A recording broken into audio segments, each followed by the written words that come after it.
అక్రూర మహాశయ, ఇప్పుడు ఈ యశోదా నందనుడు వసుదేవుని పుత్రుడవుతాడు. ఇప్పటి వరకు ఇక్కడ నా శక్తి కొలది నేను వాడిని సంరక్షిస్తున్నాను. ఇకపై మధురలో మీరే వాడిని రక్షించాలి. మీ పుత్రుడే ఈ సమస్త లోకాన్ని రక్షించేవాడు. మనం వారిని రక్షించడమేమిటి? మీరు కృష్ణుని కోసం చేసిన ఆ బలిదానం, ఆ రుణాన్ని ఈ సమస్త లోకము యుగాంతం వరకు విస్మరించలేదు.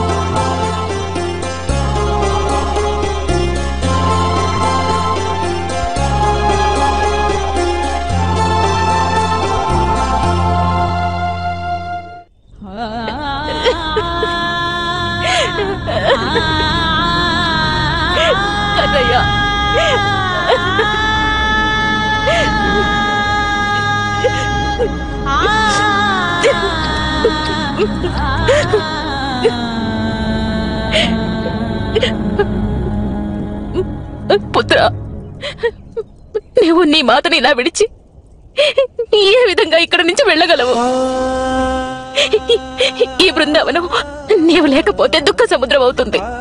ఇక్కడి గోపికలందరూ నీవు లేకపోతే బెంగ పెట్టుకుంటారు కన్నయ్య. ఇంకా మీ మాత దుఃఖంతో ప్రాణాలే విడిచి. వద్దు మాత, నీ దేహంలో ఉన్నవి నా ప్రాణాలు మాత. నీ ప్రాణాలను నేను నాతోనే తీసుకెళ్తున్నాను.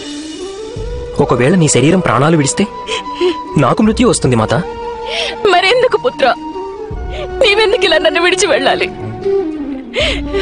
ఎందుకు?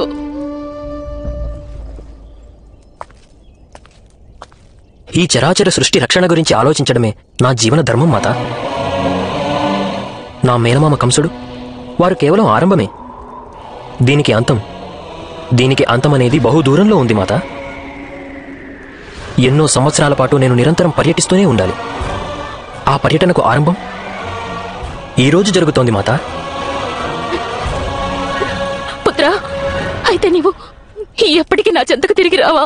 నేను ఎలా తిరిగి రాగలను మాత? ఇన్నాళ్ళు ఇక్కడున్న కృష్ణుడిని నేను ఈ గోకులంలోనే విడిచి వెళ్తున్నాను. ఇప్పుడు మధురకు వెళ్తున్న ఈ కృష్ణుడు ఇన్నాళ్ళు నీవు పెంచిన కృష్ణుడు కాదు మాత. ఆకాశం నుండి గంగానది భూమిపైకి దిగి వచ్చినప్పుడు అది ఎంతో పరివర్తన చెందుతుంది. గంగా దరిద్రిని పునీతం చేస్తుంది, కానీ భూమి దానిని మలినం చేస్తుంది. అది వెనుతిరిగి మళ్ళీ స్వర్గానికి వెళ్ళలేదు కదా మాత.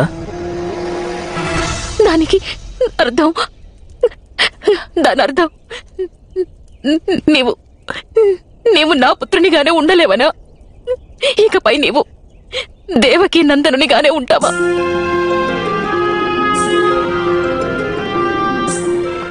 జన్మనిచ్చిన మాత దేవకీయే కదా, కనుక కొందరు నన్ను దేవకీ నందనుడు అంటారు. ఒక విషయం మాత్రం నేను చెప్పగలను. మాత దేవకి ప్రేమగా దగ్గరికి తీసుకున్నప్పుడు నన్ను అవశ్యం ఆమె యశోదానందనుడు అనే పిలుస్తుంది. ఇక నీ పుత్రునిగా నన్ను తెలుసుకున్నవారు వారు ధర్మాన్ని, త్యాగంలోని మర్మాన్ని తెలుసుకుంటారు. ఆశీర్వదించు మాత. కన్నయ్య, మాత, నేను వెళ్లే ముందు ఆఖరిసారిగా నీవు నాకు ఈ వెన్నను తినిపించవా? తినిపించు మాత.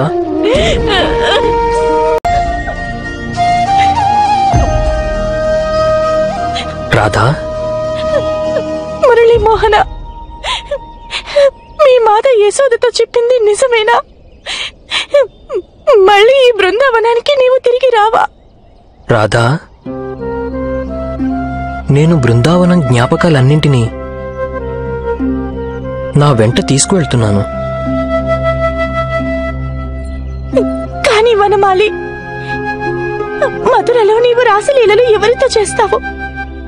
నీవు లేకపోతే గోపికలందరూ ఇక్కడ బెంగ పెట్టుకుంటారు.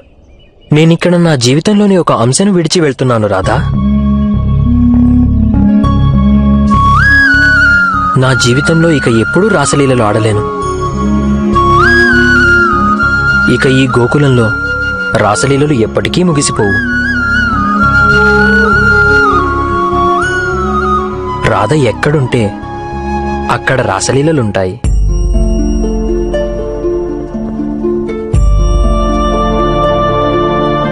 కృష్ణ, బలరామ, ఇదే మధురా నగరం.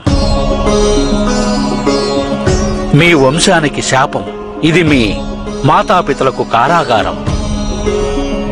ఇదే నీకు కర్మభూమి.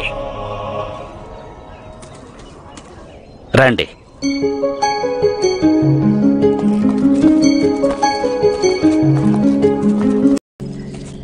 ఇది విజయమాల.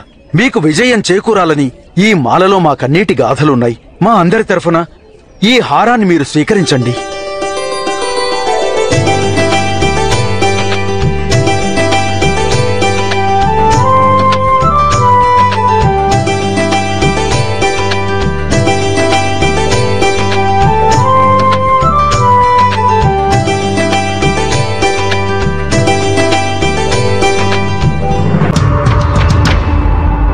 నిన్ను చంపమనే మమ్ము మహారాజు ఆదేశించారు. అంటే అది నీవేనన్నమాట. నిన్ను వధించేందుకు నాకు ఎవరి ఆదేశమూ అవసరం లేదు. అతిగా మాట్లాడుతున్నావు బాలక. అవును మల్లుడా, మాట్లాడడం నాకు ప్రియము. వీరు నా సోదరులు. బలరాముడు. వీరికి మాత్రం హతమార్చడమే ప్రియము. నీ మరణం వీరి చేతిలోనే ఉంది.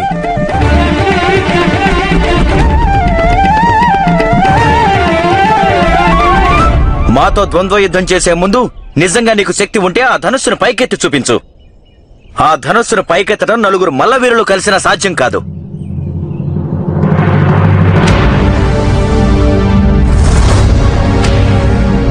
ఆ ఆట వస్తువా? ఒకవేళ అది విరిగిందంటే దాని యజమాని మమ్ము ధనమివ్వమని అడగడు కదా.